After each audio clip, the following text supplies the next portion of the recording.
Ethan Klein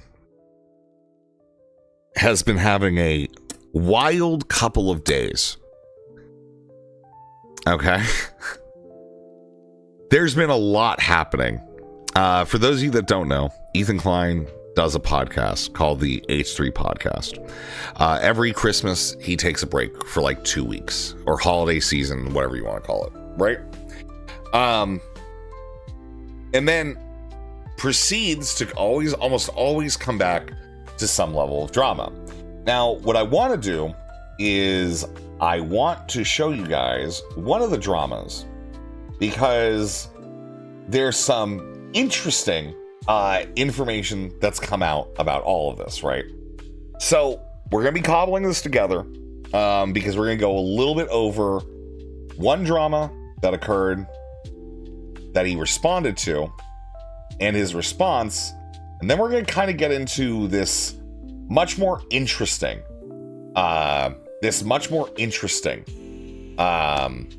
critiques that I've seen of Ethan in the last couple of days. But the first thing that we're going to show you here is there's this person known as Aubrey Smalls on TikTok. He is at Dwarfism History, who made this call out to Ethan shortly after Ethan went on break for the holidays.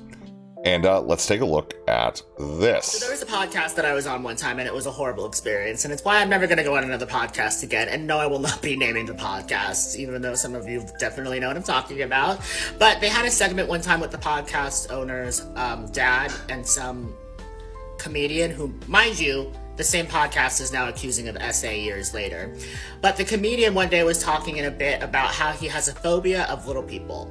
And they were going on and on about a lot of miseducation around dwarfism in general. So I was like, oh my God, this is the perfect time to educate people. We love a good educational moment, especially as a viewer at the time with dwarfism. So I wrote on their subreddit, I was like, hey, I'm a filmmaker and educator. I would love to come on and educate you guys and talk about the dwarfism community and specifically the phobia of little people, since I know that's such a gray area for a lot of people. So the post blew up. It's bigotry. Little people phobia? I mean, I guess like you could call it that. I just think it's like bigotry. I don't know if it's a phobia. All the fans of the show were like, we would love to see Aubrey on the show. They reached out, and then next thing you know, I'm in the waiting room the next episode to talk to the comedian and the podcast owner's dad. Okay, I'm not trying to do memes about bigotry, okay? That is that is on Taylor and her dirty bigot mind, okay? Not me. And I thought this was going to be an educational little moment, but I was coming on to be a bit. They essentially had, leading up to my appearance, a whole compilation of this guy, all the times that he said publicly on the internet that he's afraid of little people, and just a lot of derogatory jokes about little people.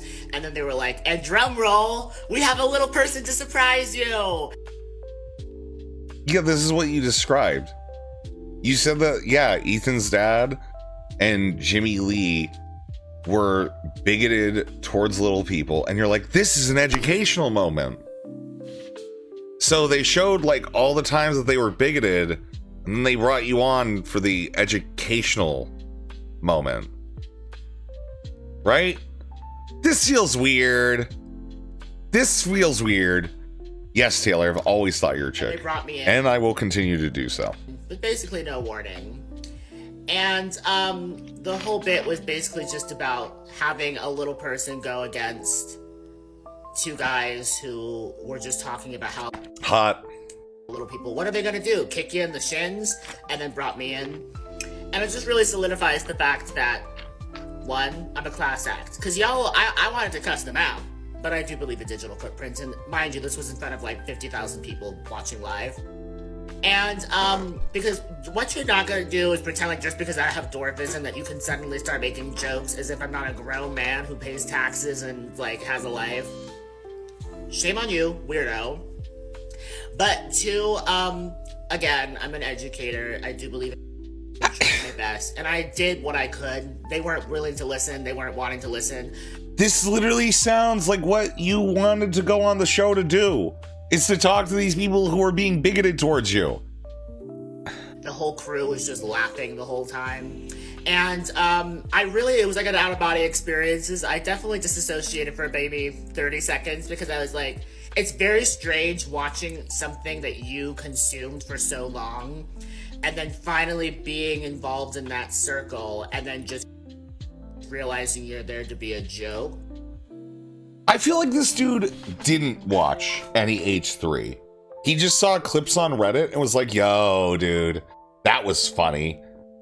Again, like, I don't know. Very weird thing. And it really, now I'm so conscious of what I say yes to and the things that I say and participate in. And the only podcast I listen to now, because I ain't listening to that anymore, is Do We Know Them? Because we love the girlies, and one of them actually has a child with a disability and talks so openly and respectfully about that. And yeah, so they use their child to go ahead and get internet clicks and likes, but you don't have a problem with that. then also, Yeah, I'm sorry. No, you don't bring that stuff up just to bring it up. Like, no, it's virtue. Okay. listen to my own podcast because I love the sound of my own voice. Sorry, some of us have soothing, calming voices that's enjoyable to listen to. I'm just gonna let that one pass. Don't worry about me though, I'm doing bigger and better things. At the time I had just started working on my documentary, and I was also told them that I would love to talk to people about that and why I was making a documentary about little people that actually hired little people behind the camera and in front of the camera in the first place, you know, because of issues like us being constantly used as like I'm scared of little people and the experiences that we have. But that fundraiser, I'm not gonna lie, all of you guys are little people phobic in the chat right now, and it's crazy. A long time to reach our goal, but we finally did a couple months ago in the summer, which was really exciting. And also, I'm still hot, so, and the podcast owner now is crashing out on the internet publicly, so how things. Okay, so you waited for him to get up to his low so you can jump in on the H3 hate train, right? Hana is not little people phobic, okay? Hana is not little people phobic. Yeah, this just seems like raw opportunism, okay? This is just raw opportunism, I think. You know? More than anything else. Like, this happened, so, just so we're clear, I did do a little bit of digging for this, right? So, for one, the original one of the original video, right, is this, okay? And Andrew Tate, Nelk podcast disaster. Ethan's dad meets Jimmy Lee, and then they both meet a little person. All right, and this is like when they bring on Aubrey to talk previously, right? Aubrey on the phone. We do. Thank you. So that we'll just say hi to Aubrey. And mind you, this came out August 1st, 2022. We're looking at almost 2.5 years later, right? Purple Paw Prince. Good afternoon, love you. Thank him for his time, and I'm bringing it up, man, right now. honor him for going into a pit of vipers. Right. Oh, hello. Is this live already? It sure is. Hi, we'll go live. You know. Hi, Aubrey. Well, first of all, thank you so much for taking on the unfathomable task of trying to give sensitivity training to Jimmy Lee and my dad. No, of course. It's honestly, anytime that people are willing to have a conversation, it's so important to have a conversation. And I'm honestly like shocked that you guys, allowed that to happen in the first place, because you know, just like dwarfism representation, it's just really, really hard to not be taken as a joke. And I was really excited that the Reddit, you know, community and my fellow foot soldiers were there, wanting to have that conversation. And me and my producer were just scrolling through the comments, and I think there's almost like 200 comments on that thread of me just going back and forth with people asking questions. People were like, "Oh, I know a person with dwarfism that I really miss that I grew up with. Oh, I, you know, love what you're doing because I don't like how people with dwarfism represented on screen." So with the Jimmy and Gary thing, I'm like, this is, trust me, in comparison to actual like people on the internet who hate me right now and are like actively doing everything they can to exploit people with dwarfism, this was like the easiest thing. Okay, wow. But what was actually the most interesting is that yeah, I know he said foot soldiers, dude. Okay, I'm aware. All right, I understand. Okay, I get the jokes. All right, guys, I do. I'm just...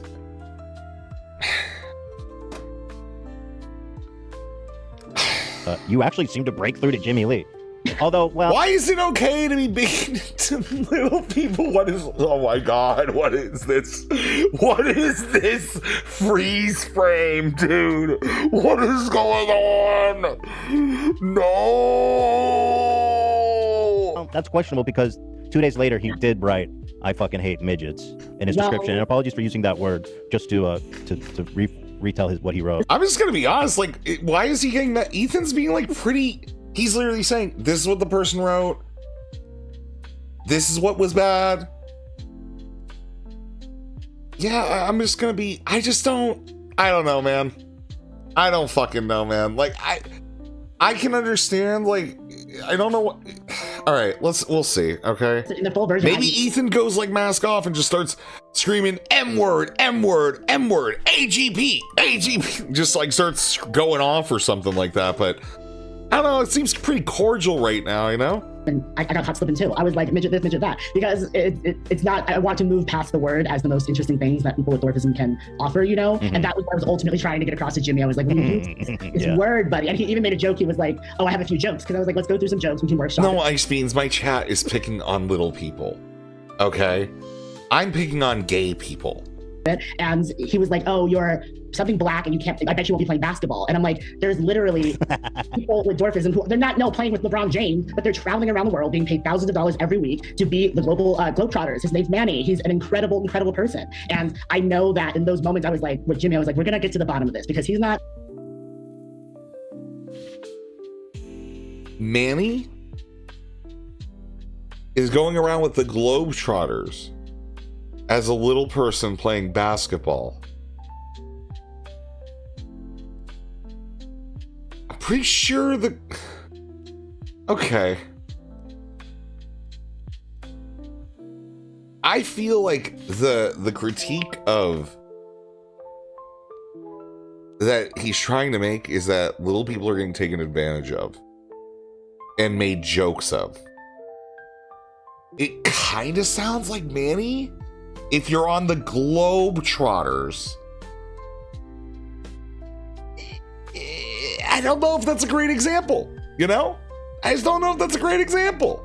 Manny's not sweating his ass off. People aren't sweating their ass off with dwarfism on Broadway. Musicians, teachers, in law, doctors, nurses, they're not doing all this work for us to just be like, ha ha ha midgets, ha ha ha midgets. Yeah. Now, that's what my movie's about, basically. It's just about like highlighting that in a new, fun way that's like entertaining to watch. What do you think they're doing with Manny? Legitimately, what do you think that they're doing with Manny? Like, that's probably the reason. Like, I get that, like, you can do all of this shit where you're like, oh, well, it's just making more people more aware that these people exist and that they're people and, you know, they're humanized. Like, I'm sorry, no, dude, they're probably courting that audience that's gonna go, ho, ho, ho, that's a midget. Let me ask you this. You mentioned that there's people that, like, stalk you. Like, you said that, you know... Jimmy, I mean, even literally today, like earlier today, I went to this. They have a YouTube channel that's been running for years that is monetized. What? And what's the name? Can I ask the name of it, or do you rather not say? I would love, trust me, nothing I would love better, because all it's going to take is just more than me and 10 other people I know reporting his account, because YouTube's reporting system does not work. Yeah, it's just about quantity. But he's literally using, I used to post videos on YouTube as like a way of showing what it's like to be a dwarf, like what a day in the life of a little person, comedy videos in that sense, right? Not taking anything seriously. And he would play these videos as a part of Midget Wednesdays with his thousands of followers. And all he does is literally just say, oh, if we don't fetishize you, we're just gonna start getting rid of people like you. Oh, or saying stuff like literally.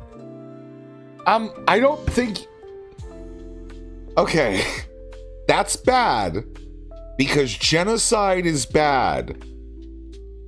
I don't believe that Ethan's father is trying to genocide the little people. Okay. The N-word 2 days ago on YouTube, and they're making money. But no, I would rather, if truly Ethan is, I would love if you could like assist because chilling. Hey, Lissy, thank you for the $1.99.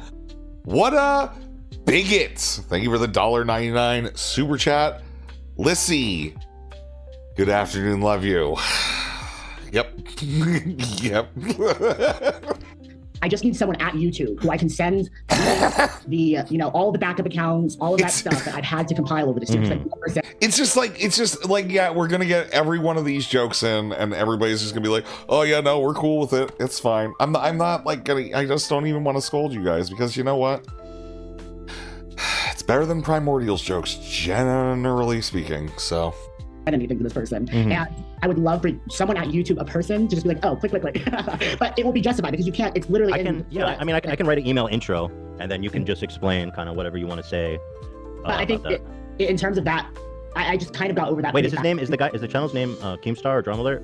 You're gonna laugh when you say okay, Taylor, this is beneath you. Kano, you don't scold us because you're the bigger man. Bro, it has been non-stop. I'll send him to you. You're gonna laugh because I call him. Oh, you did? Oh, okay. Just making sure. Just confirming. No. I just wanted to confirm. I'm literally just out here being like, I think Ethan's being pretty nice and understanding. You know? I don't really see this like animus, right?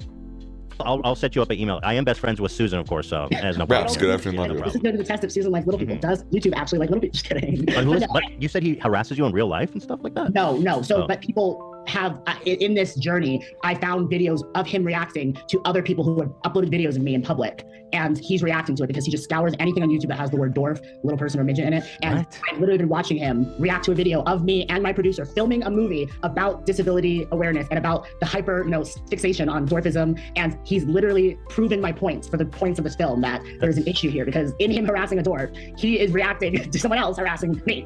So yes. Well, yeah, but like the one person, like he's talking about this dude who's like threatening genocide. It's like, it's ignorance versus like hate, which is something that like I get kind of annoyed with. And it's like, I would hope that he knows the difference because it does seem like he's like going in with the, oh, these people are ignorant, they're not hateful necessarily sort of energy, right? And I think that's probably a good way to go about it. Ethan's probably ignorant. Conoclast is probably ignorant. Kamikaze's probably ignorant. Yeah, like so a lot of ignorance, you know? It's been that's what this whole movie is about. It's like the inception of that. Like just imagine for a second how wild that is. And I just wanted to turn that into something that like everyone can relate to, everyone can get something positive out of because it's been a tough 2 years for everybody, you know? So the website again is Dear Normal Size People, or what is it? Sorry, I don't know. Maybe you better say it. Dear Ethan. No, dearethan.com. Oh, dearethan.com. No, it's dearaverageheighpeople.com. We are in the last dearaveragesizepeople.com. weeks of our fundraiser.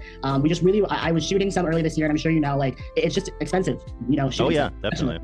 And I'm at a point where I'm an actor, and I've been at studios auditioning for stuff, and I know other little people as well. And there's no studio is going to take a risk on people with dwarfism right now. So considering the community and people actually seem like the viewers want it, I was like, let's fundraise, let's see what we can do. And again, you are the real G for having a person with dwarfism on H3. That's like well, you're the real G, and thank you for kind of coming on. And I apologize for Jimmy and my dad, but honestly, you handled it well and you broke through to them. So shout out, I love your dad too. I love your dad. I was there through the whole frenemies, good, okay. Thank you. You're very gracious. I'm wearing the Teddy. I noticed that. You look great. I love that shirt, by the way, too.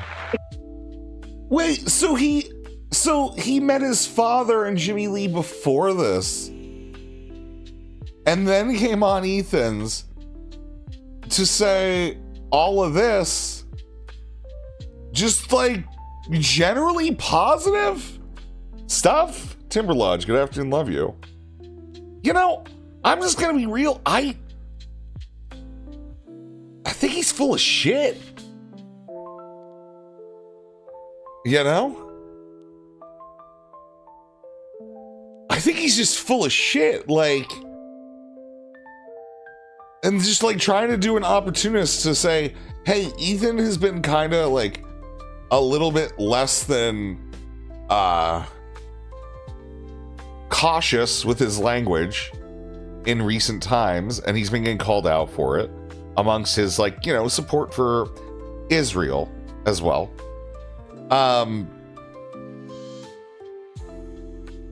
And now I'm going to recontextualize things that happened before where I just glazed him. That's one of my favorites.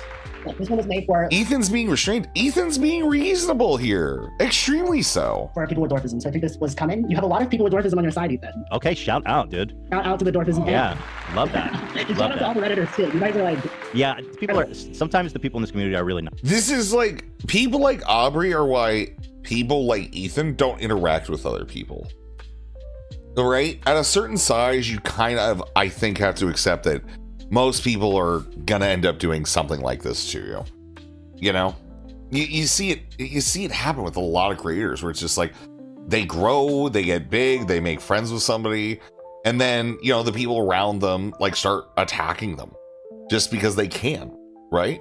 Nice, and I love that, you know, sometimes. But yeah, like on the subreddit, like you pointed out, I mean, the post had 3,000 points and everyone's just super nice and supportive, and that's nice. That's a beautiful thing. But Aubrey, I'm gonna put the link to your website in the description. This is the most casual interaction ever. This is an extremely casual interaction. Okay, so he did make a further TikTok, right? About a podcast appearance that I was on 2 years ago. And Oh God, this one's 6 minutes.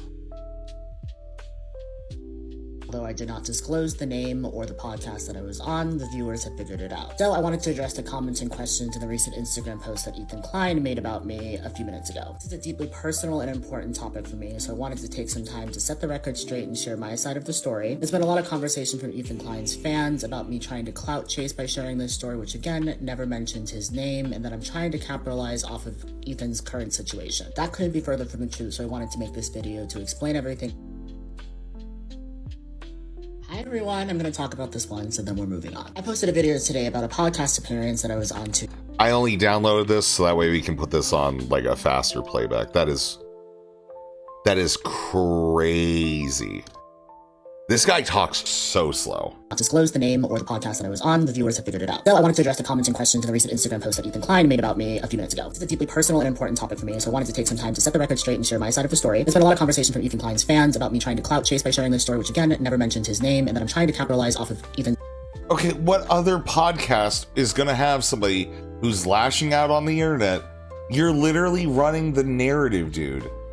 People are gonna know you interacting with larger creators for a very long time, especially. So this is the thing about like clout farming and clout engagement. When you make call outs or subtle digs at other creators, the audience is gonna know you did it because that's how they found you. Bruv. His current situation. That couldn't be further from the truth, so I wanted to make this video to explain everything in full context. In 2022, I was a listener of a podcast, and there was one episode where they were talking about phobias and fears of little people, and proper wording for people with dwarfism. At the time, they're using slurs that most of us know are not appropriate, but I figured it would be a great opportunity. Not true. It seems like his father and Jimmy Lee were doing it. To see if I could get on the show to talk about the proper verbiage and to educate people on dwarfism. As someone with dwarfism myself who experiences in-person and online harassment just because of the fact that I have a disability, I was hoping that this appearance would help bridge the gap of understanding and start some meaningful dialogue. Unfortunately, during the episode, I was subjected to ableist jokes and comments about little people that made me really uncomfortable. I kept my composure and smiled at the time. It was really hurtful, to be honest. I didn't even know how to process it in the moment, except for doing what I do best, which is putting a smile on things and trying to spin it in a positive direction. Immediately afterwards, I emailed the crew asking if I could come back on the show during a live segment to talk about what I wanted to talk about in the first place, because I was worried that just the segment we had filmed would leave a bad taste in people's mouths and make them assume that I was part of this joke that I was never keyed in on. So I was on the show again a few days later after the segment we had pre-filmed aired, and they played it again and then had me come on to talk about it, and I just stayed positive because I was hoping that if I was positive and I was focusing on the good, that people would forget about the segment essentially. I was hoping that Yeah, it does. It kind of seems like they did.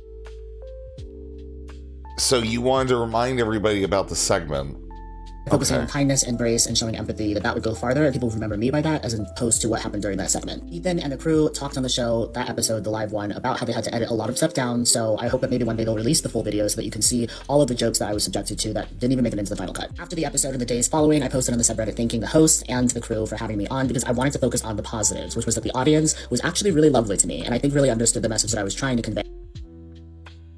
Yeah, it seems like you went on a show for people who are bigoted, and they were going to be bigoted against you, but you wanted to communicate with them, and they were too bigoted to you? Despite having to fight people who just were refusing to see my humanity during that. I didn't want to stir controversy because I had no followers on the internet at the time, and this podcast and the host had millions of followers, and I also hadn't fully processed what had happened since the segment just had come out. So I figured if I stayed kind and positive, that people would focus on the educational purpose of my appearance. Which is the education that you're providing with your material that you're putting out there. And dearaverage-sized-people.com, which you then got promoted because you're the education. Right? Okay.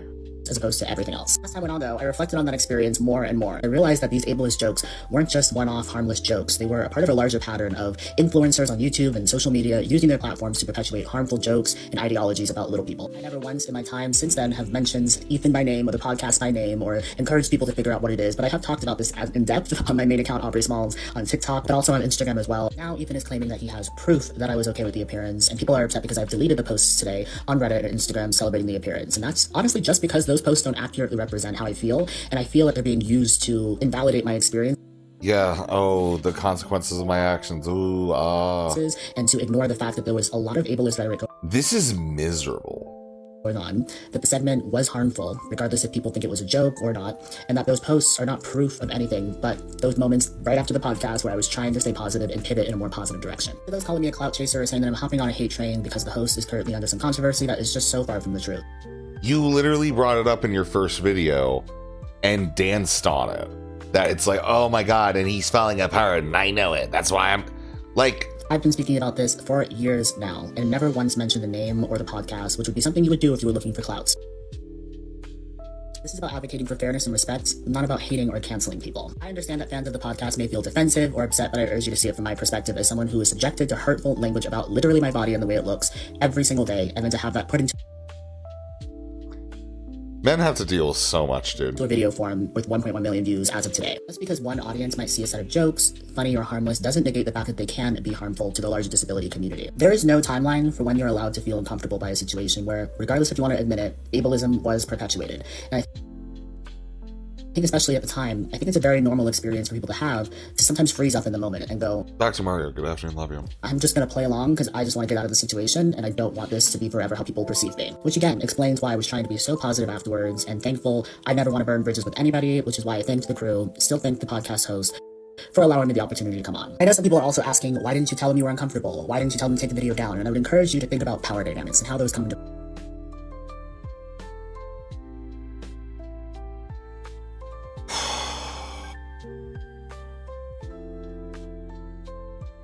Ethan's dying. That's the deal. It's a good deal. It's a good deal. Hey, it's Lissy became a member.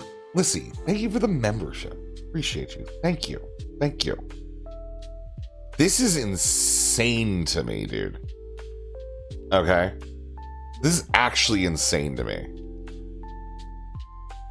Like, the power dynamics, Ethan's been getting called out for stuff for years and like dogged on and ragged on and dragged, and what this is just, dude, I'm just don't care about this anymore.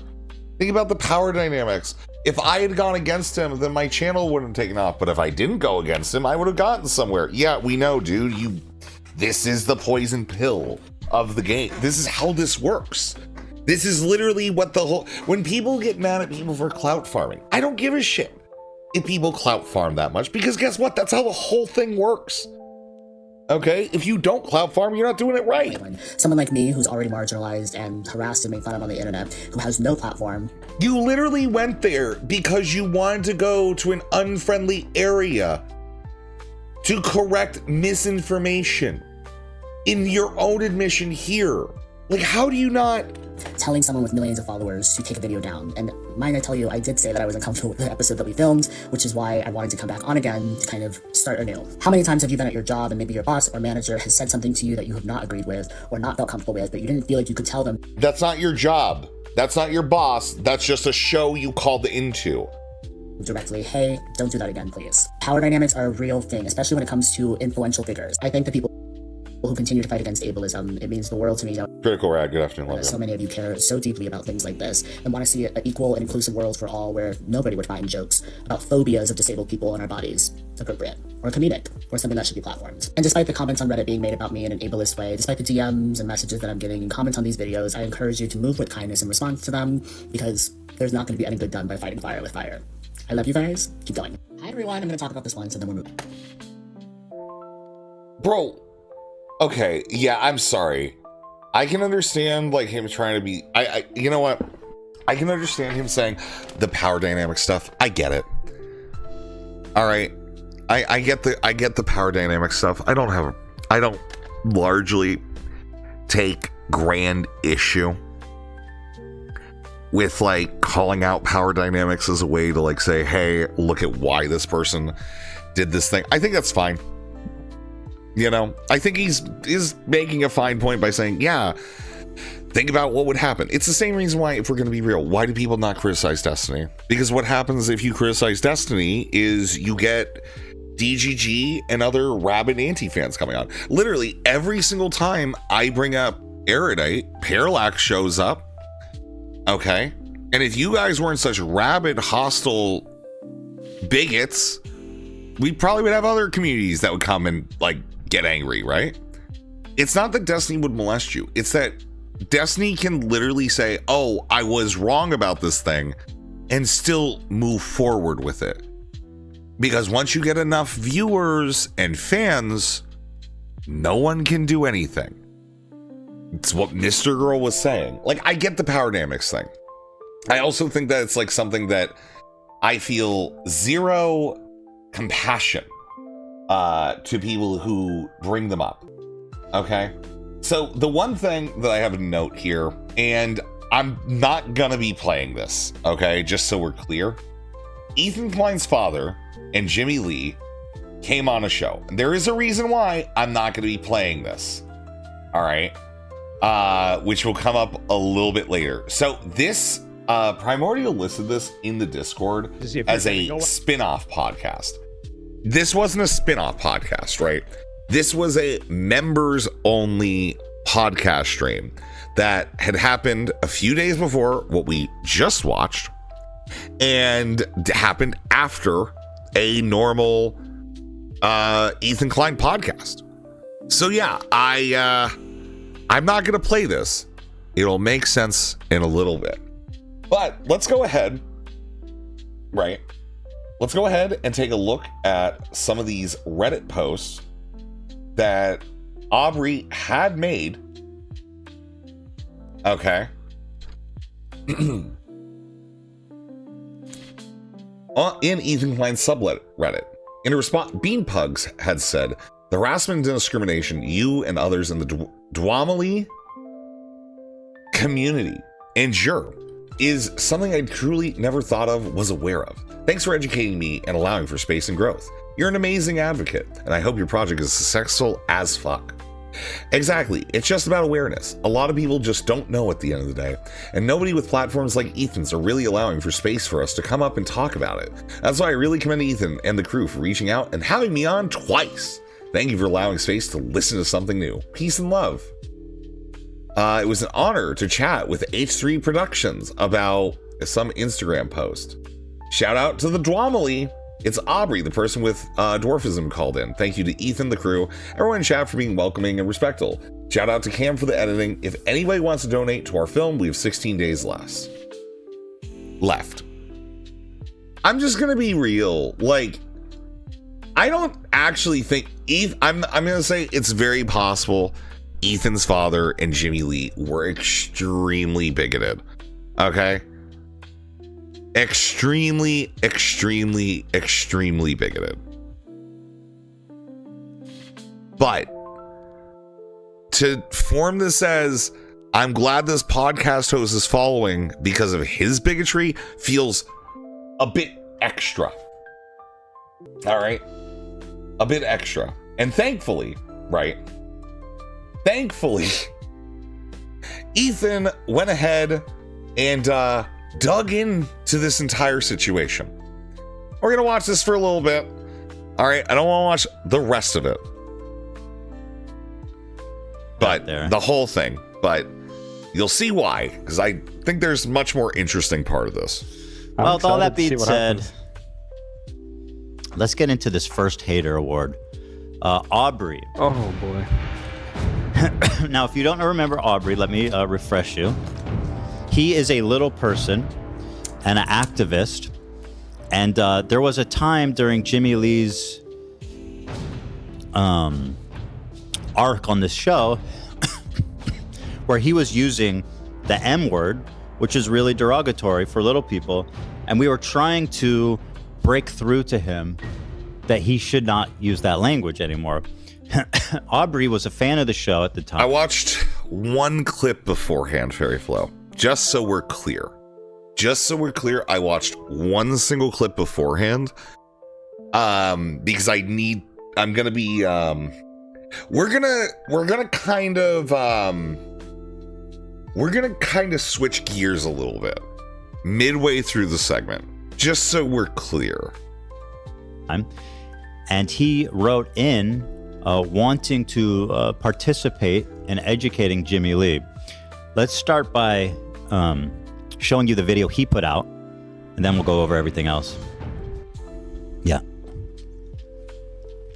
So there was a podcast that I was on one time, and it was a horrible experience, and it's why I'm never going to go on another podcast again. And no, I will not be naming the podcast, even though some of you definitely know what I'm talking about. But they had a segment one time with the podcast owner's dad and some comedian who, mind you, the same podcast is now accusing of SA years later. What is that? Did I do the essay? Like, what's the point of saying that? He was on my show a few years ago, so then I facilitate. Like, what the fuck? Anyway, from the beginning. Wait, it sounded like Ethan was accusing them of SA. Wait, is Jimmy Lee being accused of SA? Keith, good afternoon, love you. When do we stop being little people phobic and start being racist? Keith, we always are, baby. You know it. He's trying to bitch out and be like, I'm not going to say the show, so they can't respond to me. It's like, everybody knows exactly what you're talking about, dude. Okay, let's stop doing some bullshit, cowardly shit like that. Okay, everybody knows you're talking about us, so let's just say what you want and stop being a baby. All right, go ahead. The comedian one day was talking in a bit about how he has a phobia of little people. And they were going on and on about a lot of miseducation around dwarfism in general. So I was like, oh my God, this is the perfect time to educate people. We love a good educational moment, especially as a viewer at the time with dwarfism. So I wrote on their subreddit. I was like, hey, I'm a filmmaker and educator. I would love to come on and educate you guys and talk about the dwarfism community and specifically the phobia of little people, since I know that's such a gray area for a lot of people. So the post blew up. All the fans of the show were like, we would love to see Aubrey on the show. They reached out, and then next thing you know, I'm in the waiting room the next episode to talk to the comedian and the podcast owner's dad. And I thought this was going to be an educational little moment, but I was coming on to be a bit. They essentially had, leading up to my appearance, a whole compilation. That's an outright malicious lie. That's provable. I don't know why he's doing this. It's disgusting, especially considering like his whole point is like. That's the deal. It's a good deal. It's a good deal. It is a good deal. Kano, thank you for gifting to Danabo. Activism. And I feel like it was actually like a wholesome, good moment. And I do enjoy the microtransaction. Yes. Thank you. I mean, in terms of like teaching people about like a prejudice against little people, that was, and to imply that that wasn't the intention and that it was to bring him on and humiliate him or something, it's just a malicious outright lie that I will prove to you, but I'm going to continue watching his video and then I'll show you everything we've got. Of this guy, all the times that he said publicly. All right, I kind of want to. That he's afraid of little people and just a lot of derogatory jokes about little people. And then they were like, and drum roll, we have a little person to surprise you. No, he's not accusing Ethan of SA. Let's look it up. What is this? 2 months ago? Is Jimmy Lee here? What? Did he show up? Should we let him in? No. He just showed up? Oh my God, he texted me the same thing. Okay, hold on. Jimmy might be here. This is so scary. Well, we've been avoiding him for a reason. If he wants to come in and talk about If he wants to come in and get aired the f out for being a piece of shit, he's Basically. welcome to step in. Yeah. I'm gonna go look. It's outside. He did this. I'll go. He goofed on us last time about it. Make sure your wife's watching, Jimmy. Oh, Wait, God, what is Dan. that? Bro, they literally brought him in and he was in the segment? I'm skipping ahead to when Jimmy comes in. Sit down. At Sit down. Poppin',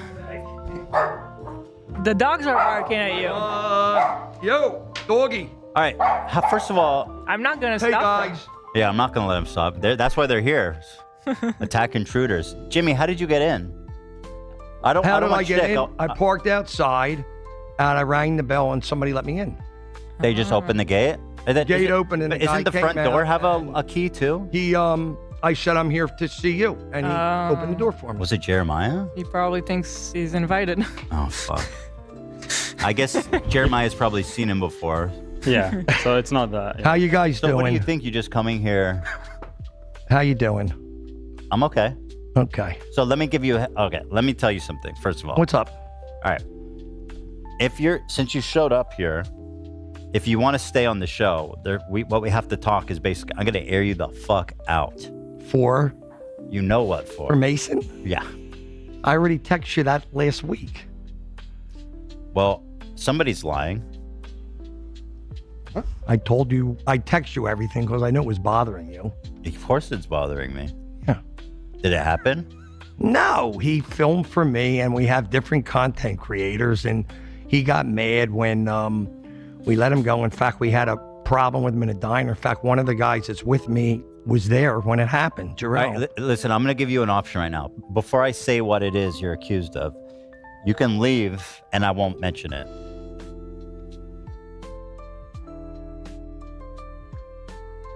Bro, how did we miss this? What is this? I didn't come to start drama and trouble. I came because What I'm do you- here. I like you It guys. doesn't matter what you came here for. Jimmy, you were not invited to come here. You I know. stormed in. You know that we're mad at you. Are you that crazy? Or what do you think? Well, Dan, I know all that, and I wanted to come down, and I know I'm FOMO'd out, and I wanted to come down. So I said, understand you wanted to So hold come it, down. let me finish. If you guys, I said to Olivia, I could tell when I came in, I kind of wasn't welcome. If you guys want, You literally weren't. correct. You literally were No, not no, hold welcome it. Let me here. And finish. take those glasses off. This is not Jimmy Lee. Yeah, we're anymore. talking. This is Let's not talk to fun. James Weiner true. for a Yeah. second. I can tell Silly. there's hostility, and from what I'm gathering here, I should probably go. Well, hold on. You were 'Cause- peeing. 'cause- Also, you were peeing. You didn't lock the door. Love walked in on you peeing. No, I closed the door. No, You closed the no, door, it you was didn't lock definitely it. open, But brother. Dan, I'll say this because It almost seems fake. Yeah. The thing is, if you know anything about Jimmy Lee's history, like him calling a little person a midget is like the littlest fuck. The smallest fuck.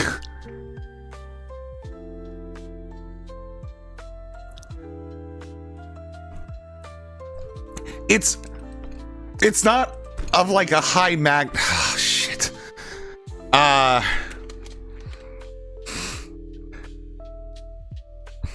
You know what I mean. It's inconsequential. There you go. It's a minor point. This guy's been crazy for years. Belligerent, good afternoon, love you. yeah, I stormed the Bastille, and if you guys are that uncomfortable, Listen, no. I'll go. It's up. Minimal doesn't work. Minimal has the word mini in it. It's not high on your list of priorities, whatever, dude. This segment is not in limbo. Shut the hell up. It's okay. I'm not mad at you. I get down here. I get wound up. I don't think before I do stuff, and it is what it is. So I didn't come down here to get drama with Mason and create problems. Mason don't work for us no more. I came down to see you guys say hi. The Jomo show guys here. I mean, I like The Jomo show guys. Yeah. No, this is top tier drama. This is the stuff I want to see. I'm sorry. Drama that actually involves people with legitimate criminal complaints is always more interesting because there's almost always a paper trail that you can actually see things with it. So there's a higher bar of information. I'm sick of this shit. I'm goddamn sick of this shit, dude. The reason, Ethan, that the other guy don't work for me, he does all my content now. Jarrell. I'd like to talk to Jarrell. He's right here. And he'll tell you the truth. He'll tell you the truth about that other guy. He was there when we had to fight with him.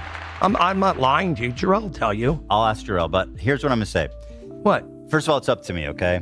And I'm telling you, you can stay, but I'm gonna have to be. But I don't want to stay and drag dirty laundry and do. I came to see you guys have fun. We have a big thing at Pink's tomorrow, and it's not an option. Jimmy, what? You're an adult. I'm an adult, but I didn't do. But Ethan, Hill, I didn't do nothing wrong. I let a content creator go that doesn't match what we do. Do you think that if you come here unannounced, we're not gonna bring up the stuff that we want to bring up? I probably would say to that, no, you're going to bring up what you want to bring up. Of course. All right, so let's do it. So we're going to bring it up. So Mason, who's a mutual of ours, he was your meme editor. We've knew him because he was always posting crazy memes on your story. So that's the reason we're trying to be more serious with content and get somewhere, and we don't want to do memes and be that's your low-cal, and we have a whole different team, Hilda. That's so your story. Mm-hmm. Yeah, that's the deal. He reached out to us and said, I have something I need to tell you about Jimmy. Fuck that guy. I hate him. He's the worst. That's because we stopped paying him. Well, let me tell you what he told us. Tell me what he said. He told us that you were on a shoot with his girlfriend and you slapped her ass. So they came to LA one day when we did a comedy shoot and we did an event at the Sky Bar, and they helped me film and edit a little bit, and I did not hit her or do anything. They were helping me film. No, I touch your ass? No. Did you make any sexual comments about her? No, it's his girlfriend, and he's my filmer. Yeah. And they came for a half-day shoot, Ethan. Mason wasn't there, so this is all according to his girlfriend. And the girlfriend... So his girlfriend's lying? Let me explain. The girlfriend and him came to the Sky Bar. It was 1 hour for a posh event. And Saturday they came. We had a shoot, Hill. It was like 10 to 8 at night, and they came at like 12 or 1 in the afternoon and left at 5. Okay? So how long were they with me? They were with me about an hour at the posh nightclub, where it's a fashion show, where I know some of the people, they're like B actors. And then they were with me on set. They came late and left early when I did my big shoot. Okay? Now, I have 2 security guards. I have 4. Okay. What does this, dude? How long does it take to slap somebody's ass? Right? I feel like this is like a less than a 30-second interaction. Okay, just like walk up to somebody, slap them on the ass, and tell them a good job, or I guess sexually assault them. Yeah, and like of course Primordial saying, implying he would have sexually harassed her if it wasn't his friend's girlfriend. This is crazy, dude. 4 cameras going. And they were back-end people filming because they do social media. I don't really have time to flirt with a girl and touch them and do anything. I'm doing How long does it take to pat someone's ass? But that wasn't what I was doing. I'm not there for that. So she's lying. I didn't touch the girl. So she's lying. Yeah. Okay. Would you say it's absurd that you would ever do something like that? That you would feel up on a girl and be inappropriate? Hug people and love them. Uh-huh. And I create a lot of FOMO and have entourages that travel with me. What the fuck? I hug people and... Bro, he did it. I'm sorry. No, he did it. Yeah, he did it. You know what he didn't do? He didn't like or subscribe to the stream. All right, on YouTube. He didn't follow the Twitch, didn't follow the Discord, didn't... join the Discord, didn't follow the Twitter, and he certainly didn't fill up my bar. So you know what, Jimmy? Go to hell. Scenario in the recent live show that we had in the back room. Wait, what? Yeah, this is what I was about to bring up. Wait, did I know about this? Wait, what? Yeah. I don't even know what you One guys of are our talking production about. assistant was hanging in the back room, and you kept like saying, "Oh, you're so beautiful," and like kind of like whispering stuff, putting your arms around her, touching her. I didn't know about that. Me? Yeah. Bro, what the fuck is going on? What? This is murderous. That's you. Who was the girl? I'm not going to say who it is out loud. I don't even remember. I know her. She's very trustworthy. She's very trustworthy, and you know who was there and witnessed it is my girlfriend who watched it. There, so we...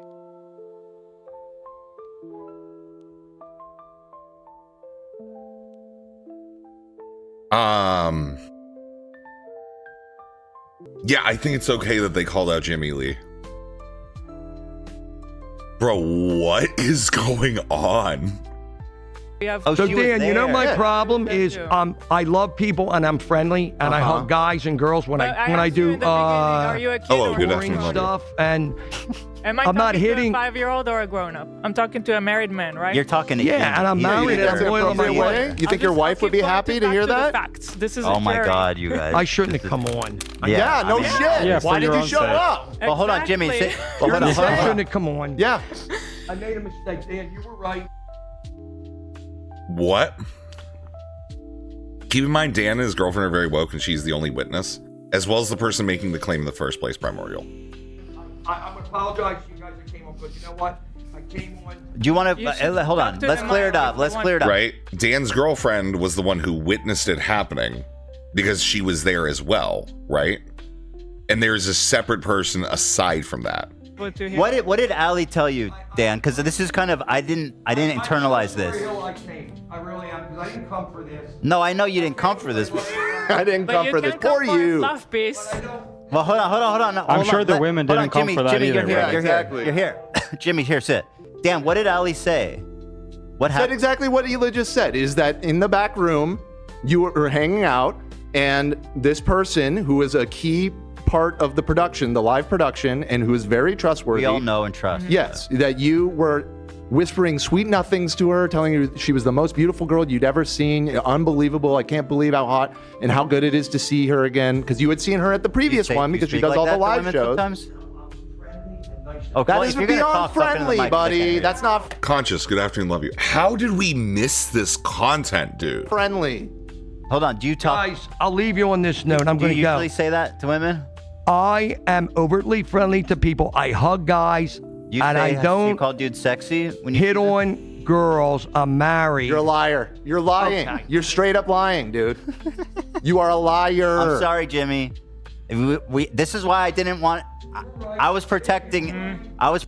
Yeah, I'm sorry. After everything that I've seen of Jimmy previous to this, sorry for the squelch there, right? Whether they create him or not, it's still bad activity. Jimmy's always been an absolute shitheel. Okay? Kind of funny, but in a haha, let's laugh at the racist sort of funny. He's the butt of the joke. Ethan definitely empowered this guy, but like, yeah, I'm not shocked. I think, yeah, maybe there's like a higher barrier if he's actually getting like charges pressed. That's nutto. I was protecting right. you. Yeah, fuck yeah, I was right. Fucking asshole. I didn't want you to come for this reason, and I warned you. I said, listen, you can leave. Good luck with your wife. Hold on, can I talk to Jor-El? No, I want to talk to Jor-El. Where is he? Jor-El, come. You're with us now. It's okay. Jor-El's with us now. Jimmy doesn't want Jor-El on the show. Bro, this happened like 2 months ago. No way. So this is it. Jarrell's green screen submission. So wait, when did Jimmy Lee breaks into the studio? Jimmy Lee comes in, and then they have Jarrell in, or Jomo show. Interesting. I'm assuming Jarrell used to work with Jimmy. And then talking some poker is like the most replayed clip. Why is that? With the poker. Yada, yada, yada.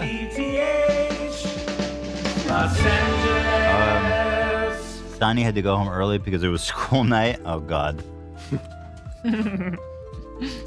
Jimmy is what you would look at as like a lol cow, right? He's somebody that you can milk. Easy comedy. A lot of people do it. Remember, Chris Chan was a lol cow. Blessed their mother. Daniel Larson, horror lol cow, whatever. Blessed the kids. Like, this happens. Shockingly enough. Link of other albums. It's not like irregular even for like lol cows to be like pretty fucked. Up comments. So here, let's see. The announcer. So this one of the announcers apparently knows Steiny. Like Okay, I don't care. That is wild. That is absolutely wild. Like, I found this H3 snark post from 8 months ago. Best course of action. So right? Maybe this is back on it. we heard from someone at that dinner had said that there was some. Oh, come on. It's not like you did anything that egregious. Be reasonable. Yeah, sure. Primordial. Can you, whenever you go in the office, do what Jimmy Lee does, right? At a place of work. Okay. Compared to child molestation. Okay. And what are you saying? They're both unacceptable in a workplace. Like, I'm saying lol cows often get promoted and then they do crazy shit afterwards, you fucking retard. Are you stupid? One is a bit worse. Oh my God, yeah. What? Oh my God, molesting children is worse. Wow, man. Do you really need me to confirm that, Primordial? Or like, what's up, man? Like, do you need me to confirm that? Or what's up? Like, I'm actually wondering, because like I just gotta say, you sound kind of fucking retarded right now. But you know, maybe I got a streamer you should go check out, Primordial. His name's Tom. Yeah, he might do something for you. Right? You should check him out. He looks like this. Okay. Anyways, this is from something I just quickly looked at. Inappropriate leg touching, perhaps a peck on the lips, and a request for someone to come back to his hotel room. Now, I've since spoken to Jimmy. He says there's no way any of that happened. He says he's just creating FOMO. He likes to meet up and be with people. And I know that's all true. I had a really hard time believing that all this happened. Any of this happened. However, the person who told us is a trustworthy source, Zach, right? Oh, yes. Yeah. I think so. And again, the only confirmation is from this person who was, I think, sitting on the opposite side of the table, right? So maybe there's some... Look, there's obviously... We weren't there. All we can do is... I do, in fact, believe what this person told me. Yeah. I know this person too, and I don't see him having any reason. Yeah, Jimmy Lee is like you know, pardon the pun, the lowest kind of individual, right? The very lowest kind of individual. Yeah, I know. I'm trying to give Jimmy an out. Look, we don't know what happened beyond that table, you know? No, I do know that she ended up going home because your friend, this person was staying with them, I think. Correct, yeah. And so this person did go back home. They did not go to Jimmy's room. So is this like the first time he's gotten like word of like this specific type of shit? And now he's pointing it out, bringing it up on the podcast, and then more comes forward. It seems like 2 more instances. Yeah, I think I can see why he's turning here. You know, it is a little bit of sweeping, but that's important to say. Yeah. It could have been the peck. Maybe it was just like a and maybe it was a weird angle. Sure. Sure. However, and maybe he didn't say you want to come back to my room. Maybe he said you want to schmirm back to my schmam. Yeah, that's plausible. You want to come back tomorrow? I think also the frustrating part is we tell Jimmy one thing, he says he's going to do it, and then he does another. Yeah, he's a liar. Yeah. The other people that we warned, the other people stayed away. That we warned. Dan is eating popcorn. People, are you actually eating popcorn? No, I'm eating Neutral. Use code H3. Love Neutral, man. I love it. Genuinely, I love them. It's really good. Really good. So, the thing is, like, yeah, regardless of what happened, he took it too far with this person regardless. That was, He pushed. We said don't push and he pushed. I think Jimmy is, when he gets in these situations, he's taking people to dinner, his head gets very big. Yeah. And he thinks he's a fucking movie star. Isn't he? Sure. He's a star, all right. He did a whole performance at the Ace. Mm-hmm. It went great. So here's the thing, Jimmy, like Zach was saying, personally, me and Zach, I can speak for myself. I was invested. I genuinely felt a closeness to him, and I cared about him as a person. And I felt a lot of fun. I felt betrayed. I felt betrayed. Of course, he did. Yeah, it was absolutely betrayal. And like I'm still like, because obviously Jimmy denies everything. It didn't happen. He's just doing FOMO and all that. And she did not She did not go back to his room. We know that for sure. I'm just trying to like. Also, don't you dare go to anybody and harass anybody. Yeah, please don't you dare. Please don't. Please. This is just so you guys know.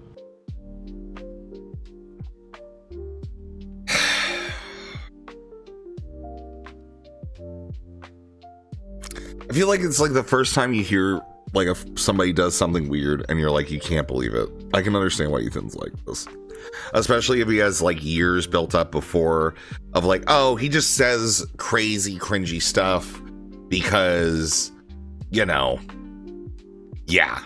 However, again, I think them doing this turn where it's like, oh, we're finding that there's actually systemic abuses by this person is going to recharacterize that. I don't really have a large criticism for Ethan for this. Especially if you like someone, even mentioning the terrible things that they do is, you know, a lot of people won't even do that. You know, like, let's look at current situations, right? And they brought me in with basically no warning. Why? I mean, no warning. Why would sir. you say that? That's crazy. When it's so... There's so many receipts, dude. Like, what are you doing? You guys don't This is remember? so embarrassing. You don't remember us dragging him in? What does he mean, no warning? Like, I don't know. Like we had him blindfolded and we walked him in? The warning existed. It was in writing. We're going to show you guys. You're going to laugh when you see all this. What are you doing? The part that pisses me off, though, is like, it's such a transparent attempt to cash in on all the people that hate me on TikTok. Like, it's so fucking transparent, bro, that it's pathetic. It's honestly pathetic, man. And so, you know, what I said at the time when I made a story about this is like, this shit, you know, this shit's not paying out anymore.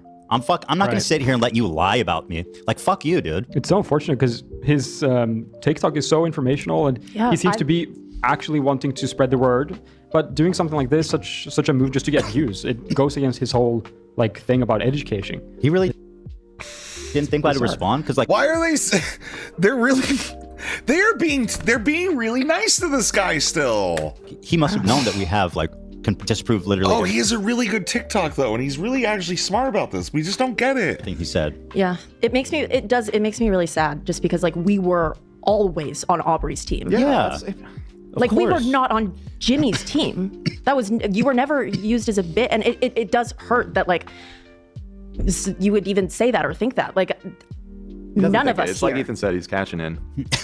He made this cynically to cash in, and it just goes to show you the like the anti-Ethan like hate, how fucking it's resonating on some of the social medias, Twitter and TikTok, because like they'll convince themselves pretty much of anything. Like, oh yeah, of course Ethan brought out a little person to humiliate him for no reason, like a sideshow or some shit. You know, fuck you, bro.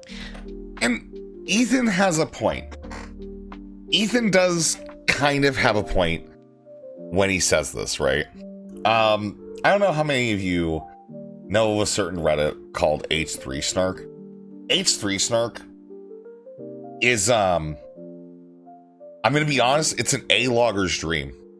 Every day you have at least 25 clips of Ethan's stuff posted from people just going ahead and just diving deep on this one person. H3 Snark made me learn that snark subreddits exist. My personal favorite snark subreddit is Lav Snark. All right, where they just talk about Lav and they do the same kind of logging behavior. I think it's really funny. And what I actually am more interested in is the H3 Snark stuff, right? Like, I'm gonna be honest, as much as I want to see Ethan go and defend, to go ahead and defend this person sometimes, right? Or defend like the snark subreddit, whatever, you know? I want to look at like all the different, you know, weirdo and lenses of this. I actually have something that I think Ethan's done that's pretty despicable, okay? So, one thing that I ended up finding, right, when I started digging around this, was this post, this part of the H3 podcast that we were just watching, okay?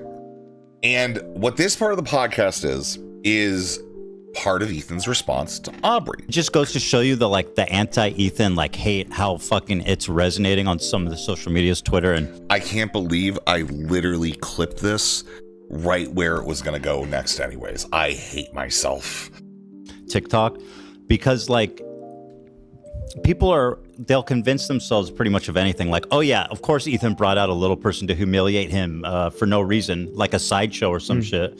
You know, fuck you, bro. Yeah, and it's like the people seeing this, they're not going to go watch the segment. They're just going to take his word for it. Why should they not believe him? Yeah. Who would, you know, yeah. And when looking through the Reddit about things about him and like putting all the pieces together this morning, like I've seen multiple things of our viewers sharing. It's like, Aubrey's doing this, let's go support him. And like that, our viewers have always been so supportive, and like we've come back to it, like brought up donations he's been promoting. And like, I don't know what would lead you to do this. It's very disappointing. Just cynical. Yeah, very cynical. Clout, straight up. Clout chasing. What makes me exceptionally sad. Good. He should be stressed.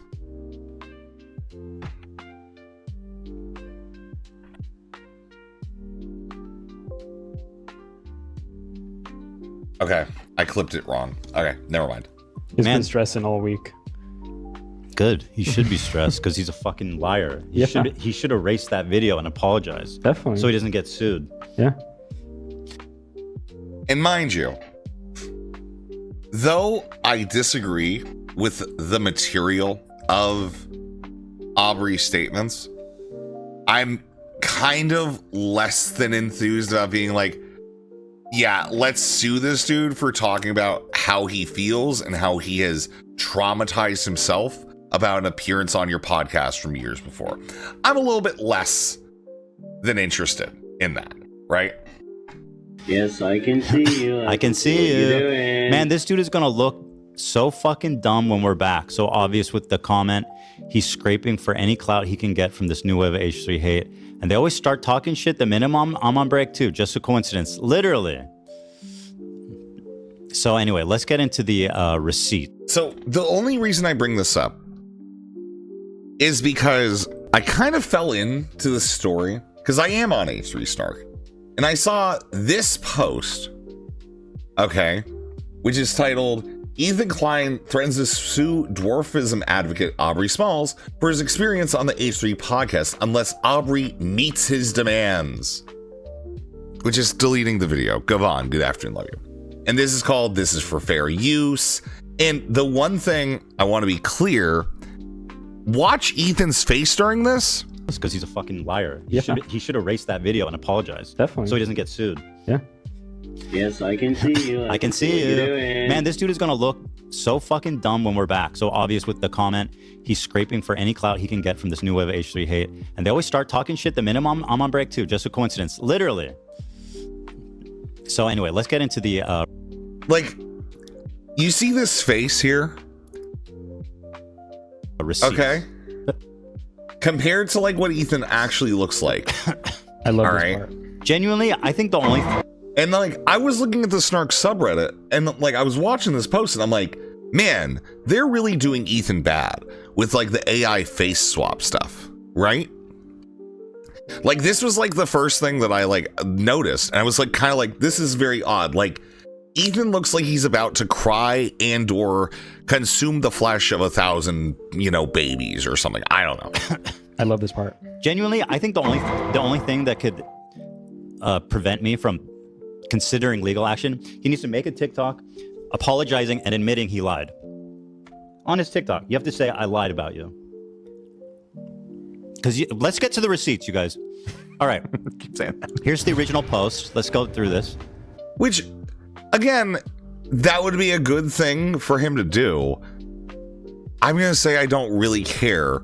Just make content, call him a coward. You're going to...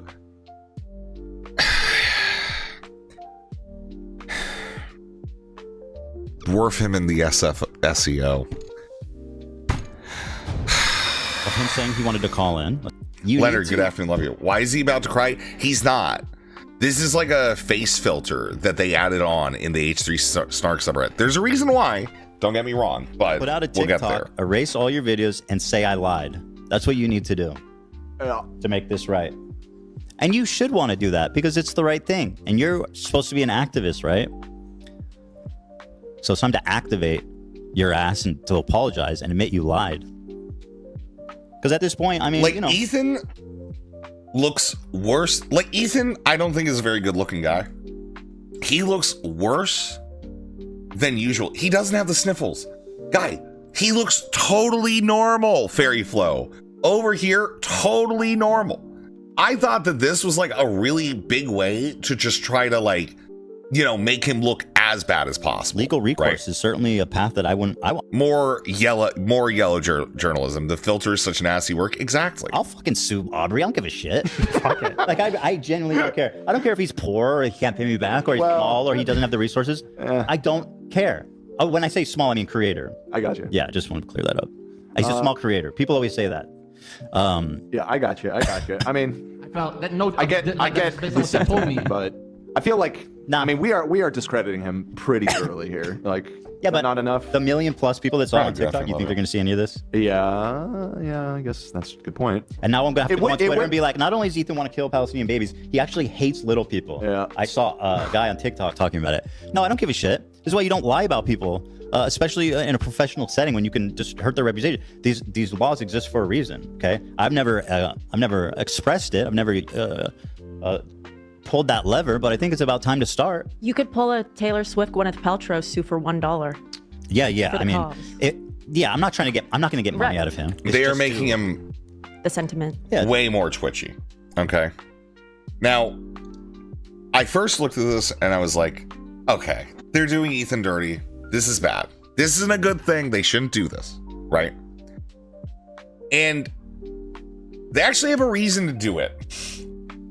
And the reason why we know this is because, boy, howdy, do we have a post for you. In the post's reading, confirmed Ethan Klein hired an attorney to issue copyright claims against R83 Snark. Right? And this is a relatively long post, a lot of clips, and we're going to go through all of it. Okay? We're going to go through all of it.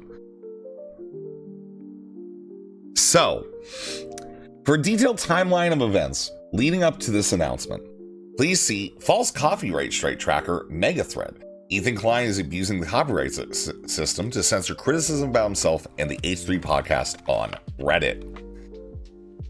See how nice it is now? I can zoom in really far and just make the words big for you cell phone users. It's a better thing. It's better. On December 17th, 2024, the H3 Snark mods were sent evidence that an attorney acting on behalf of TED Entertainment Incorporated has been filing DMCA takedown notices against videos on the sub. An OP, whose posts and clips were removed from Reddit's legal operations team, submitted an intellectual property inquiry with Reddit legal support and sent us screenshots and a PDF copy of Reddit's response. What's Ethan H3 said about clipping his videos in the past? On January 25th, 2023, Ethan announced on air that he was opening up the H3 IP to the world after being inspired by Hassan Piker and the Hassan Abi Industrial Complex. I am opening our IP to the world. This is a message with peace and love. You can now make your own H3 podcast. That's right, everyone. I guess you could. What you mean? That's not what I mean. Oh, that's not what I mean. No. Gotcha. You can't make a fake H3 podcast. Although you probably could actually, because I don't think anyone would mistake it. I mean, if it's a parody, you can do whatever you want. Anyone would mistake it. So our IP is open. I got inspired by Hassan. He has the Hassan Industrial Complex. So I want the Ethan Industrial Complex. I think it's a good idea. I like it. It is a good idea.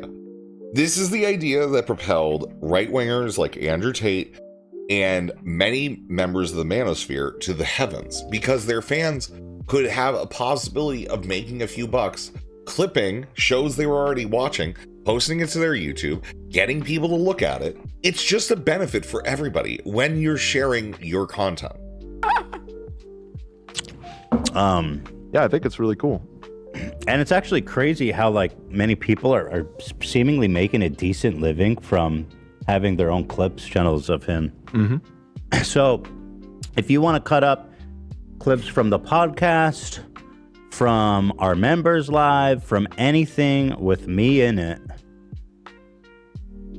go for it, man. Monetize it. I will not claim. I will not remove. I will not do anything. I mean, to be fair, it's basically been my policy. I don't claim or remove anything really at all. But now you're making it explicit. Yeah. So that's a damning clip, dude. That is a damning clip. Like, I'm not gonna lie, that is a damning clip. He was excited that clips from his non-members and members-only content could possibly help others gain some financial stability and even give them a chance to grow their own YouTube channels. H3 talked about how excited they were that they opened up their IP. Yeah. H3. Here is H3 Industry hard at work with 2 videos, 2 subscribers. Let's go. Get in there, boy. AB fights a security guard, not clickbait, and Prince Harry oscillates what? Pretty good titles. Okay, that's just kind of... that was pretty weak. On the show more than once.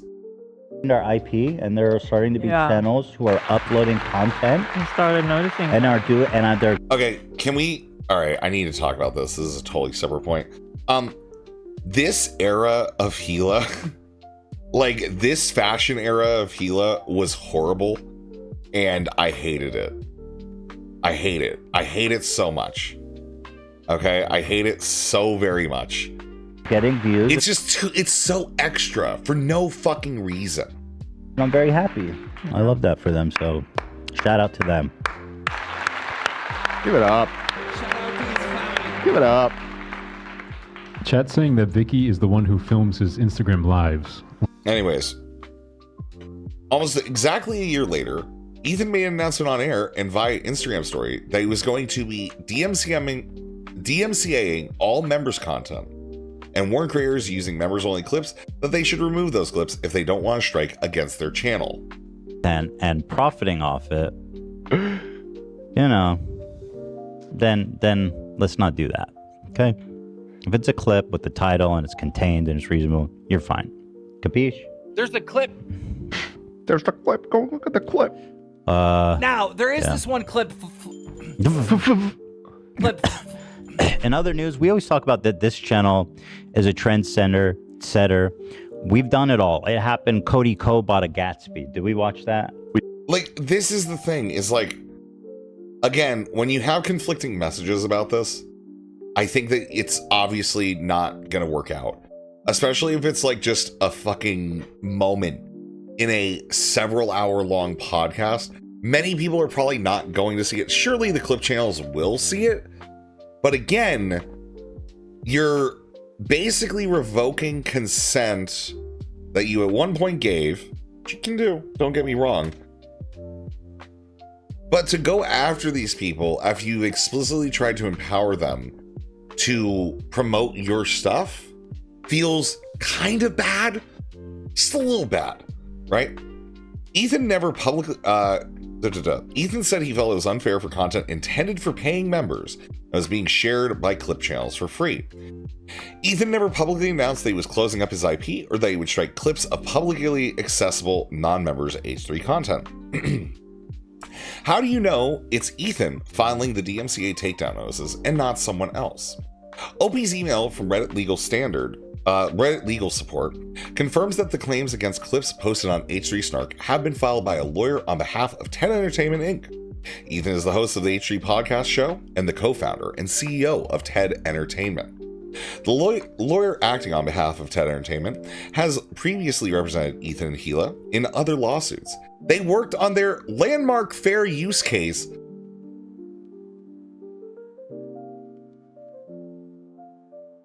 H versus KLEIN.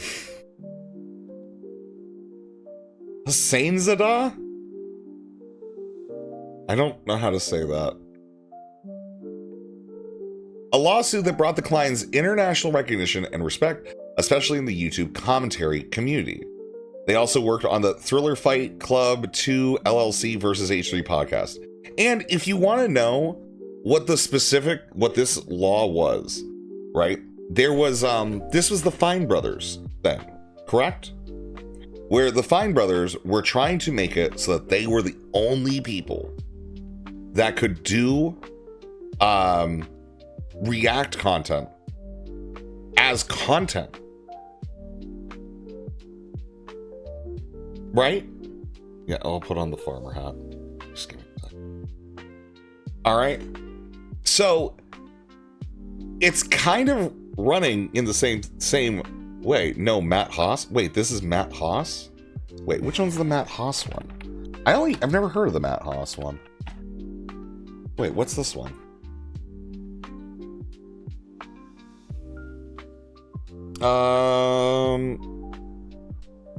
Criticized one where for a video they made, which criticized one of his, they said they infringed on his copyright by using clips of his videos in one they uploaded to their channel.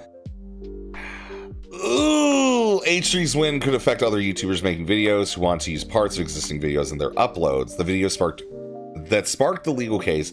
The California-based YouTubers critiqued Matt for the writing and acting in his video, comparing it to that seen in a porn film. They also criticized how he portrayed women in his videos. Which, again, if this is a still from the video, I think that's reasonable. All right, well, you know what? I'm just going to say this. I was wrong.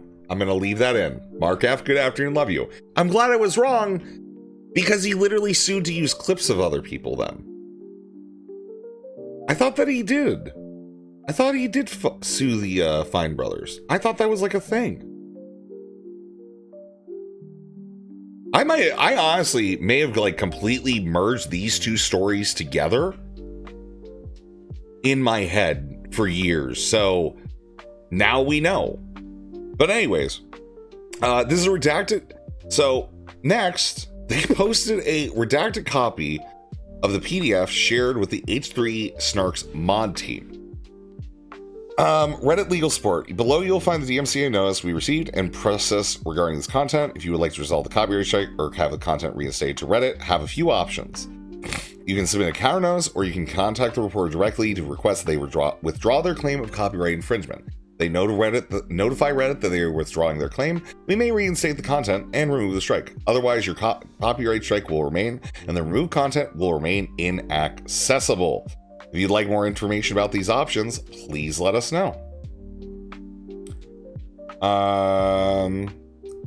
From November 26, 2024 at 18:32. I'm a licensed attorney and authority agent of the copyright owner Ted Entertainment Inc. Takedown notice concerns a Reddit post entitled LB says far leftists hate Israel because Israel is backed by the West.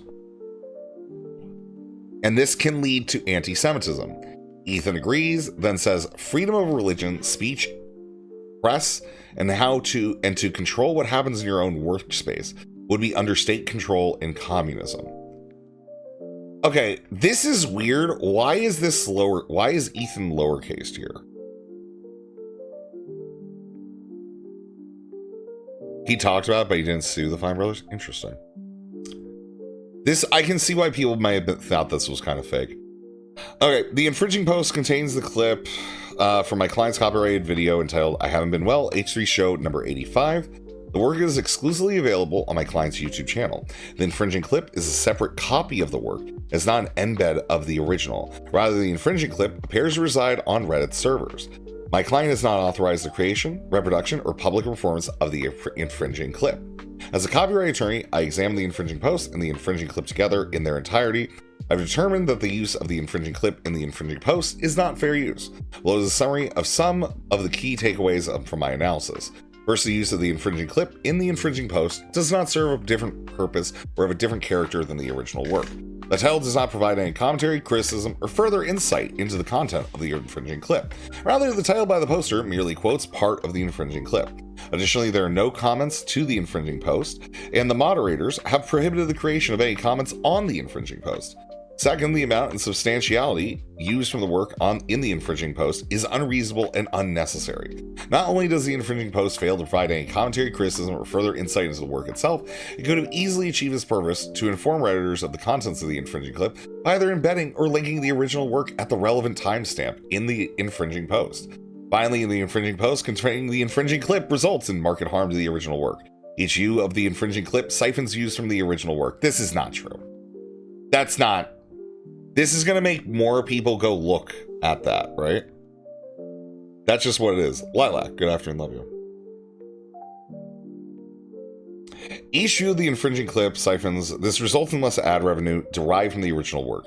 Further, if the conduct were to become widespread, i.e. other Reddit posts containing clips from the work without further commentary, it would further exacerbate my client's lost revenue. And then I believe it's just a repost of that.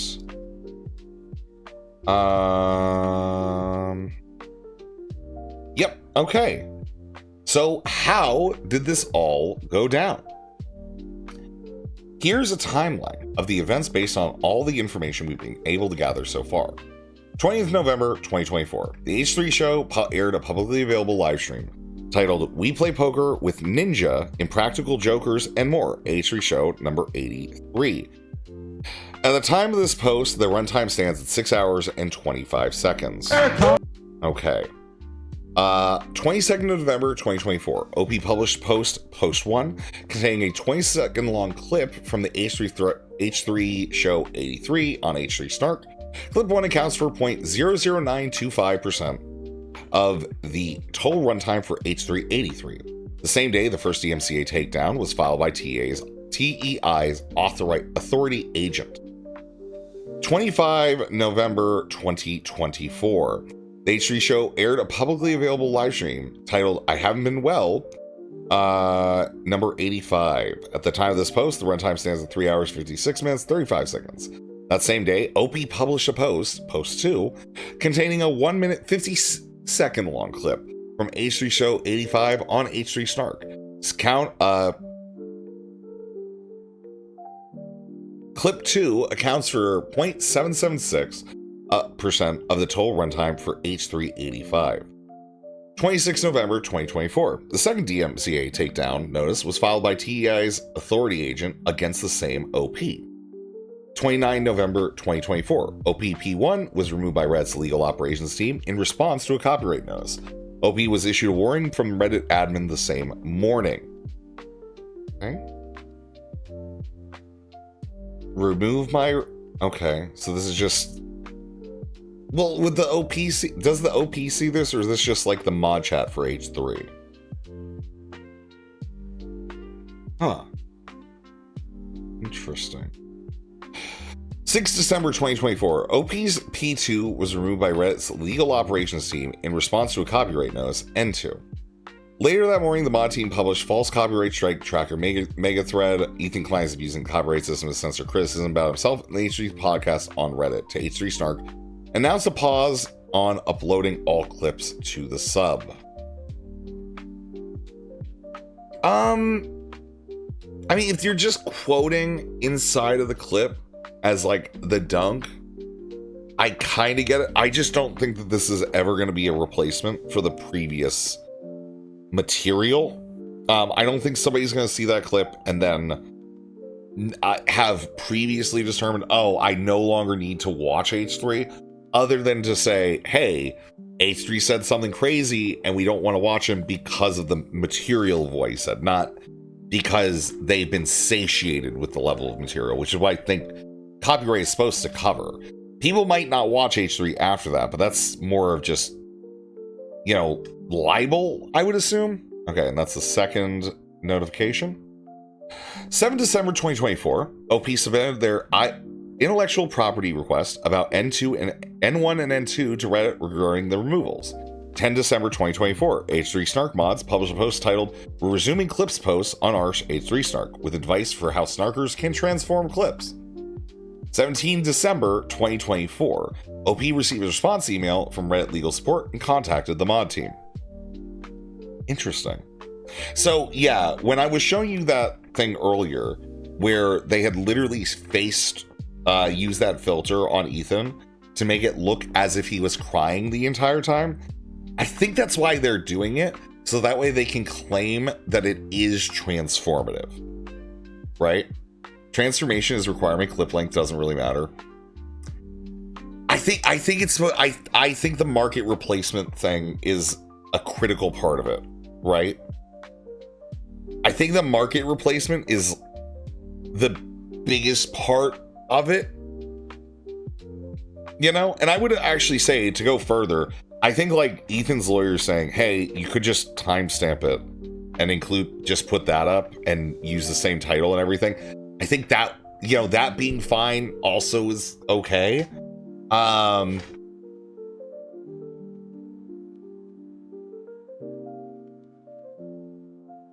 I just don't think it provides a market replacement. That's like my biggest issue here, is that I really don't believe it is a market replacement. It's just an attack thing. Why do YouTubers get scared of watching movie trailers and stuff? Loki, the reason being is that when you watch trailers and shit, they just demonetize you. Right? They just demonetize you. It's not that you can't do it. It's just that you would have to file the claim to say, I'm making the transformation, when it just automatically happens. You very well could fight it, but it's just a lot of extra effort to go ahead and actually do it in the first place, right? You could do it. I feel pretty confident. People like Anthony Fantano and a lot of people like that probably have looked into doing this sort of thing. Because that is literally their job, is listening to other people's content exclusively, right? New content, high, lawyer content, etc. So yeah, YouTube has an automatic system where I could bring up the Sonic trailer and I could go over it part by part by part by part by part, but even then, I've come back to streams and I've seen it have a black screen. The stream was removed due to copyright. Yeah, that's happened before. We had that happen with Hi, I'm Mary Mary, which is just some YouTube series as well, which was very weird at one point. That was during October, which is just very tragic, because honestly, Hi, I'm Mary Mary is great. I think it's a really great, but dead, ARG, so. But anyways. So why is Ethan striking clips of non-members' content on H3 Snark? We don't pretend to know what goes on in Ethan's mind, but if we had to guess, it's probably because he wants to silence criticism about himself and the H3 podcast/show. H3 has censored criticism from viewers and longtime fans by disabling, heavy filtering, deleting comments on YouTube, shadow banning paying members from participating in the members-only live chat, and banning people for even the slightest pushback.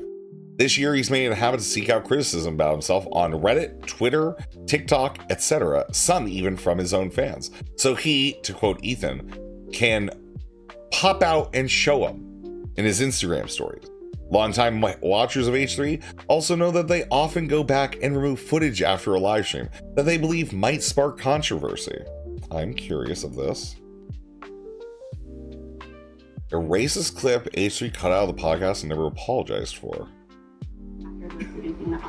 But if you're worried about stereotypes, I've heard black comedians and actors and activists acknowledge there's this trope about like the violent black man, right? He can't control his temper. Definitely. He's a violent black man.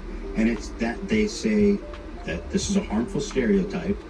So how the fuck can people defend Will, who seems to be embodying that stereotype? Like you're Okay.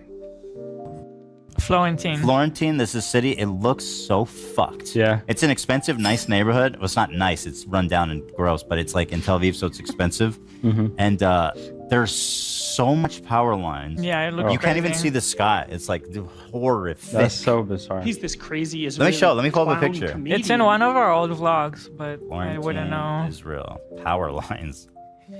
Thank you so much. Thank you, Lean. Apparently I need that. I appreciate that. Let me see. Let me just find a picture of Florentine. Crazy Israeli clown comedian. Yeah, I mean, here's a good one. Here, I just typed Florentine. This is just a random photo of the neighborhood. You could kind of just see in the corner like what's going on here. Oh my god. It's like, it's crazy, dude. They're just power lines. But like, all right, regardless. So Ethan takes down stuff. Okay, I'm gonna be honest, I don't really care about a lot of this.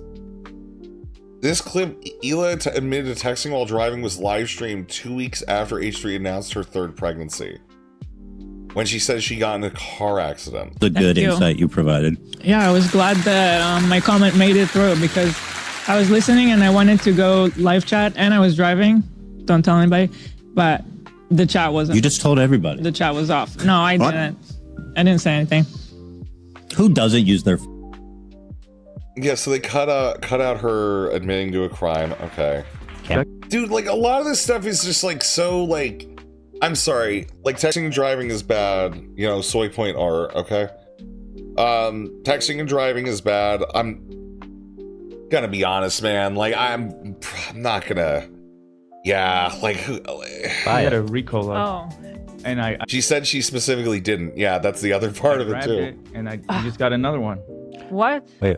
Wait, where is he? Wait, he's getting Ricolas. Where is That's he? not The good. bag is right here underneath. I don't know how he's getting Ricola. Oh, he got it somewhere There might over, be something over there. bad not in near it you. for them. Oh yeah, no, he definitely should not eat Ricolas.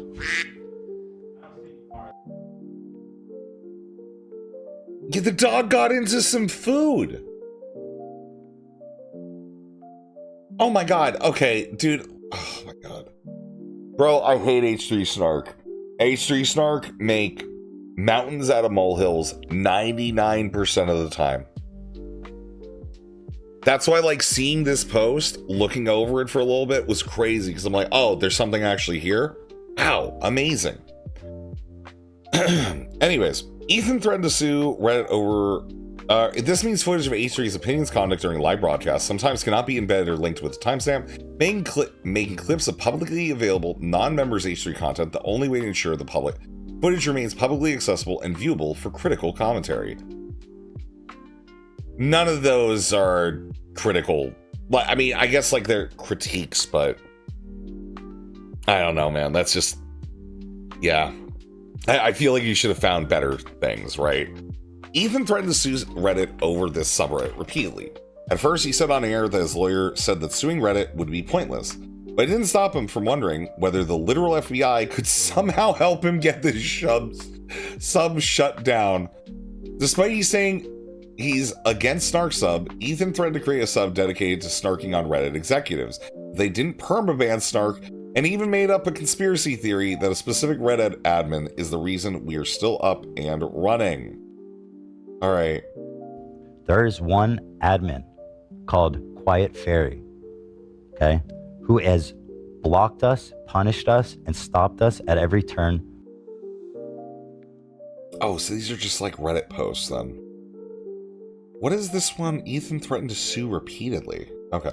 And how fucked up and vile and just evil these people are. So again, I've gone through every avenue possible with Reddit. I've gone through every possible available channel. And like I said, if this doesn't get taken care of, then I'm going to have to start holding Reddit accountable for allowing this kinds of behavior. It's fucking crazy. Ethan is so soft, dude. He's become so soft.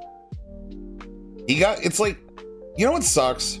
I feel like Ethan got soft when he hung out with Hassan, and now we're just seeing it where it's like, he's just soft to the soft people too. Pull up is a series of screenshots of Reddit comments on the Aspen Snark page. And these comments She's Aspen? Her name is Aspen. Why the fuck? These snark This people lady need to has get a snark page? She does. These snark people Who the fuck are is this such person? And losers. This account is named Outrageous Spray, and they seem to know so much private information about Aspen and Parker. Oh, the mom was on Snark? So everyone has come to the conclusion Aspen seems to be allowed. Huh. I mean, they're going after, like... Bro, this is so soy. This is terrible. Like, this is terrible, and I hate this. This breaks me, because it's like... I'm sorry, I don't think H3 Snark matters that much, man. Like, I don't want to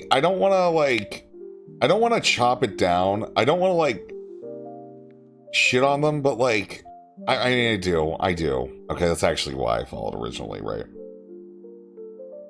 Literally, most of their posts have, like, at most 1,000 upvotes. This is not a big subreddit. Right now, it's becoming a big subreddit because of Ethan going as hard against them. It's very much, it's the Streisand effect. You know, it's just Streisand effect stuff. Anyways, sorry. Let's get this back up. Okay. For over a year, Ethan complained he has no recourse with Reddit. Yeah, so there's something really disgusting happening right now, and I have zero recourse, okay? Ethan Klein tries to claim sharing public information is doxing and continues trying to get H3 Snark banned from Reddit about us getting permabanned. He repeatedly made false accusations with no proof. Full Snark, oh my god, dude. I don't want to watch every single one of these. About this subreddit, its community, I'm okay with saying that these things happened. Same thing as before, its community and people who associate with us. He admitted on air to creating a snark, presumably to discourage people from joining and participating in H3 Snark. He's aired uncensored screenshots of posts and comments from the sub. Okay. To his reportedly tens of thousands of viewers, as a result in members of our community being harassed by H3 fans and defenders on Reddit. I'm sorry, I want to take this. Typical H3 fan harassment. Okay. So people got, like, the Reddit care stuff because that's what you can do. How did... They made... Bro, stop. They made a post on how to report harassment. Oh my god. I hate to say it, you're literally doing a harassment subreddit. Like, I'm gonna be honest, I don't actually... This is meaningless. Beaver, good afternoon, love you. Oh my gosh. What is going on? Why are you complaining about this? You do this. You literally do this. This is crazy. Ethan's also threatened to dox members of H3 Snark.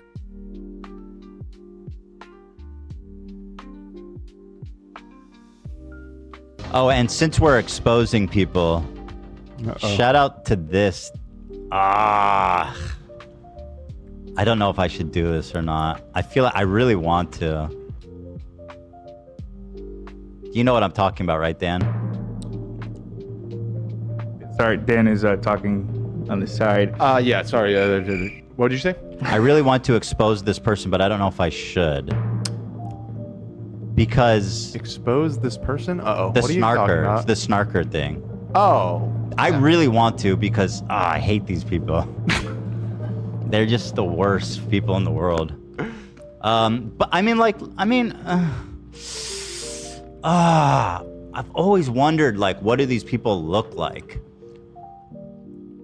I think even describing it gets... Got carried away. I'm not going to do it. I mean, he didn't do it, but, like, he almost did it. He didn't actually do it, right?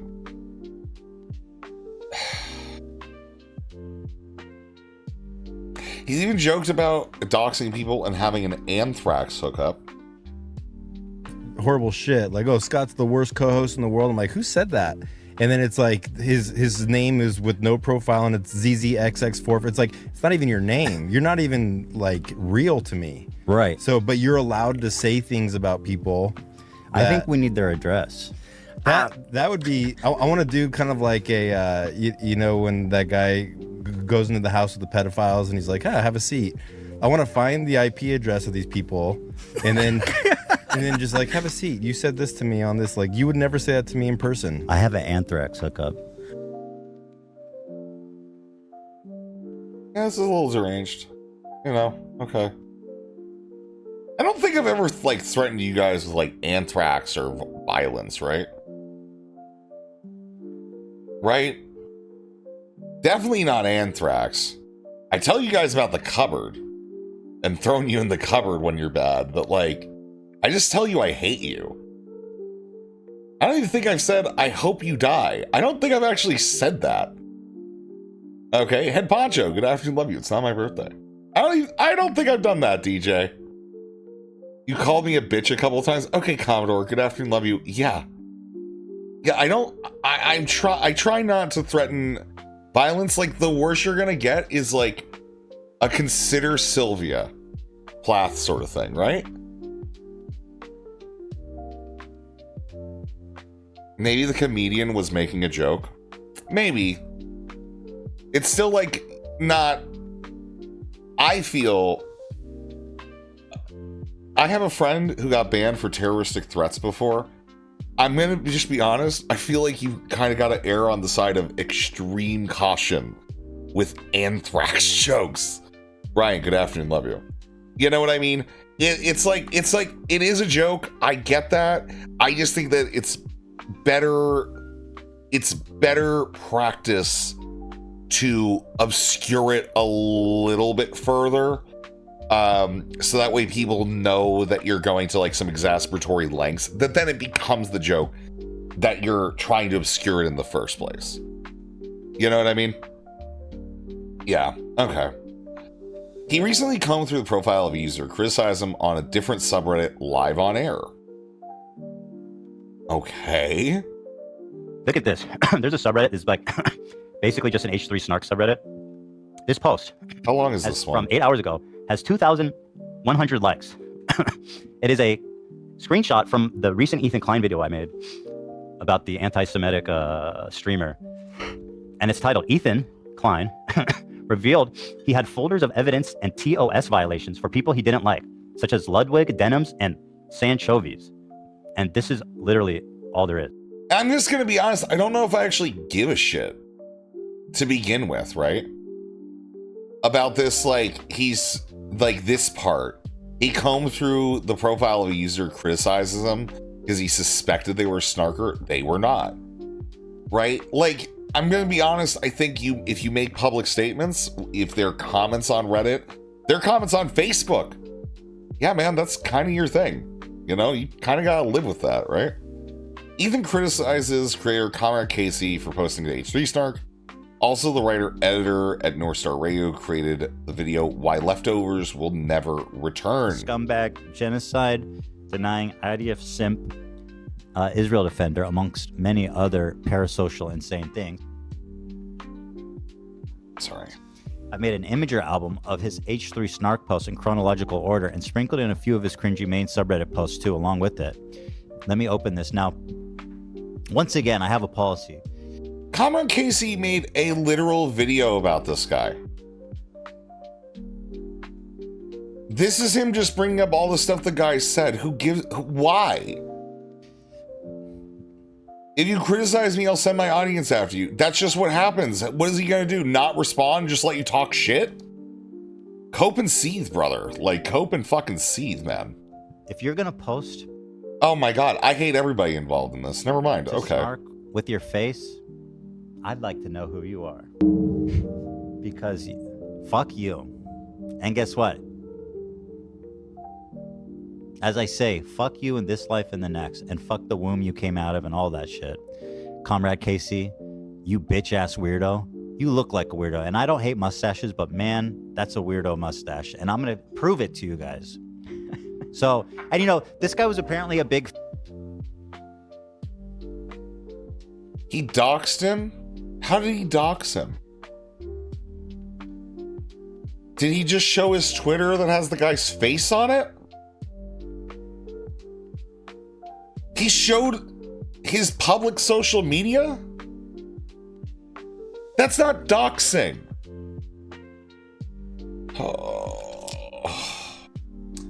Berating him in front of reportedly tens of thousands of viewers, posting on H3 Snark and making a critical commentary video about the end of Leftovers. Yeah, we know about this.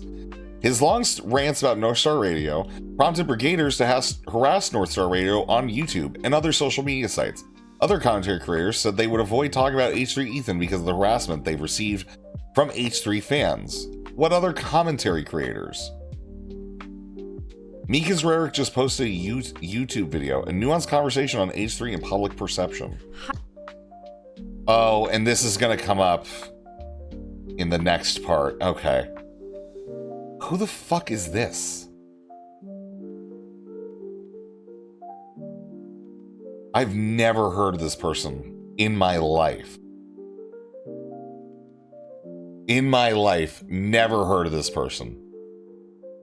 Okay. Okay. All right.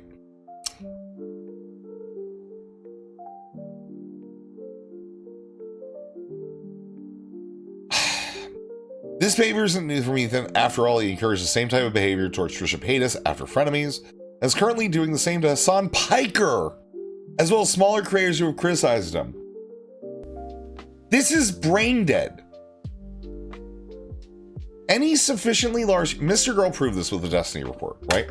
And like the, following from that, which is that any sufficiently large community will inevitably have some psycho freakos who are going to harass on the basis of the creator at the head of that community.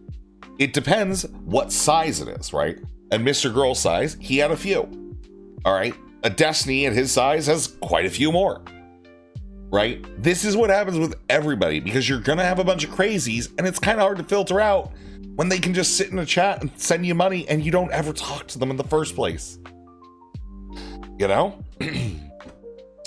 Is currently doing the same to Hassan Piker. Hassan Piker's community does this shit. Hassan Piker's community, right? And let's not cut teeth on this, right? Left Flank Vets is a creator in the Hassan Piker community. Left Flank Vets had a bunch of people call into C-SPAN when Destiny went on to fucking ask him questions about stuff. Right? A random YouTuber they dedicated an entire show to, doesn't matter. Doesn't matter. If you criticize somebody online, you post some content, you can go after them. I do not care. Like, if you open up the battlefield of engagement like that, you absolutely need to accept it. I'm sorry. I feel no sorrow for anybody. If you flag for PvP, you gotta get used to it. You gotta get used to it. If you flag for PvP, cope and seethe. This small creator, large creator, whatever bullshit is stupid. And it's disgusting to frame it that way. Okay? It's actually disgusting. You're literally just infantilizing people. Like, it's just, oh my God, I'm a small bean and I can't do anything about it. It's like, yeah, well then, all right, well, sucks. You were asking who she was? Oh, you were talking about her? She was asking for it. She flagged for PvP, man. I don't know what to tell you here. Yeah. If you criticize a large creator, your video pops off. Guess what? You don't need to be a large creator to have a video pop off. 6 video on Lav popped off when he had 10 subscribers on YouTube? And he got almost 90,000 views or something? Yeah, man. It doesn't matter what size you are. You have to be aware that can just happen. That's the point. What you want to have happen as a creator is to have this happen. Be smart. Really. We believe Ethan is striking publicly accessible non-members clips on H3 Snark as part of a larger project of censoring criticism about him on platforms he can't control himself. We suspect he's trying to extend the reach of his echo chamber by doing whatever he can to stop people from discussing his belief statements and conduct in a public figure online, as well as sharing evidence of it in spaces beyond his control. It's funny, Ethan actually complained that Ryan Kavanaugh of Thriller Fight Club 2 versus H3 podcast fame was doing the same thing to him. Take a look. Anti-evil operations. But wait, where's the actual DM? Here, I'll send a copy of it. Okay, thank you. Yeah, it was with the guys kissing. What? I can't believe they did that. No, I don't like Twitter sick at all, because I think Twitter sick keeps saying he's going to come back and make content, and that's why you should probably pay attention, and he needles at it. But then kind of is like, I'm not a content creator though, when you confront him on stuff. I don't really like Twitter sick that much, if I'm going to be frank with you.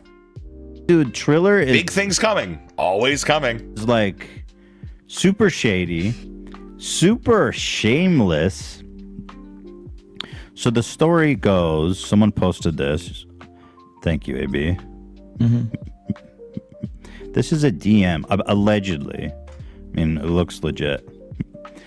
Where there's literally people on the Triller Instagram page threatening people in the DMs. Look at this. You made multiple comments that night implying that you are watching the Paul vs. Astric fight illegally. This is a terrible clip. I'm assuming it's just like they're making threats because they don't want stuff to happen, so they're threatening legal and whatever, right? Anyways, so what now? Well, Ethan Klein has never publicly said that he's closing the H3 IP when it comes to clips from non-members content.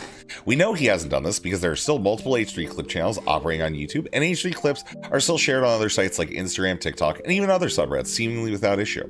Moving forward, we strongly advise that all clip posts to H3 Snark provide criticism commentary in the title, include criticism commentary in an accompanying comment, promote discourse, and add transformative elements to the video posted. We're not lawyers, but we're happy to answer Snarkers' questions and work with the community as a whole to find ways for us to adjust as we continue to grow.